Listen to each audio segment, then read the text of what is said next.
তোমরা শুনে রাখো, আমি তোমাদের নেতা, তোমরা যারা আমার নিচে আছো সকল কর্মীরা আমার কাছে আমারা।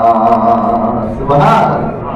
তার মানে নেতার কাছে যদি বাজেট আসে, ব্রিজ নির্মাণ হবে, এই ব্রিজ নির্মাণের বাজেট এসেছে, এটা তার কাছে আমানত এসেছে, এই আমানতের খেয়ানত যদি করে ফেলে, এখানে যদি রড না দিয়ে যদি রডের বদলে কম দামি রড দেয় আর পাশ দিয়ে যদি রেখে দেয়, বুঝে থাকলে উত্তর দেন, এটা কি আমানত রক্ষা হয়েছে নাকি? আমানতের রক্ষা হয় নাই।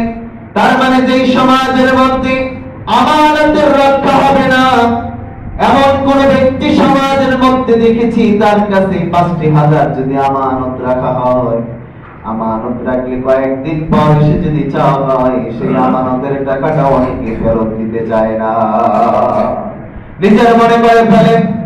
এই আমানতের সম্পদ যদি ব্যক্তিগত সম্পদ মনে করে, এই আমানতের সম্পদ যদি নিজের সম্পদ মনে করে যদি ব্যয় করতে শুরু করে, আল্লাহ রাসূল সাল্লাল্লাহু আলাইহি ওয়াসাল্লাম বলছেন ওই সমাজের মধ্যে ভূমিকম্প চলে আসে। শুধু কি তাই নাকি?